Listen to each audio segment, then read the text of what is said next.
Les différentes formes d'engagement politique. Les politistes sont passés de la notion de participation politique à celle d'engagement politique. En effet, traditionnellement, on utilisait en sciences politiques le concept de participation politique. On pouvait alors la définir comme les activités menées par les individus afin d'exercer une influence sur les autorités politiques.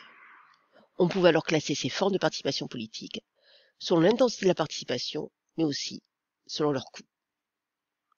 On distinguait alors participation conventionnelle et non conventionnelle. La participation conventionnelle correspondait à tous les comportements liés au vote. Ainsi, l'intensité et les coûts de participation étaient faibles. La participation non conventionnelle, en revanche, regroupait les actions collectives, très souvent une participation protestataire, où l'intensité et les coûts de participation étaient forts. Or, aujourd'hui, cette distinction ne paraît plus pertinente.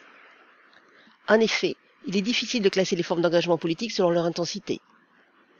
Ainsi, un individu peut ne pas voter, mais militer dans une association. Il est aussi difficile de classer les formes d'engagement politique selon leur coût. Un même individu peut adopter simultanément des comportements politiques coûteux et non coûteux. Ainsi, aujourd'hui, on va préférer le concept d'engagement politique. L'engagement politique peut se définir comme les actions des gouvernés en direction des gouvernants. C'est ce que Gaxi appelle les actions des profanes en direction des professionnels de la politique. Les contours de l'engagement politique sont en revanche incertains. En effet, selon les politistes, l'engagement politique concerne tous les comportements politiques sauf deux. Le vote. Or, il est cependant programme de terminale. Et ensuite, ceux réalisés par les professionnels de la politique. C'est-à-dire ceux qui vivent pour la politique et qui vivent de la politique. Ainsi, la source principale de leurs revenus est la politique. Il y a différentes formes d'engagement politique. Les premières sont liées au processus électoral. La première, c'est le vote. C'est-à-dire qu'on va prendre en compte tous les comportements liés au vote. L'inscription sur les listes électorales, le suivi de la campagne électorale, mais aussi la participation à l'élection, le fait d'aller voter. La seconde forme liée au processus électoral est le militantisme dans un parti politique. Un militant n'est pas un simple adhérent, c'est un adhérent actif, c'est-à-dire qu'il va adopter certaines pratiques, assister aux réunions, à un meeting, coller des affiches. Ce militantisme peut d'abord être effectué dans un parti politique. Un parti politique est une organisation politique. Une organisation politique a deux caractéristiques. Elle est caractérisée par une conception du monde et de la société. Ensuite, elle participe à la vie politique. Un parti politique est une organisation politique particulière. Son objectif, c'est l'exercice du pouvoir politique. Il y a ensuite des formes d'engagement qui sont en dehors du processus électoral. D'abord, l'engagement associatif.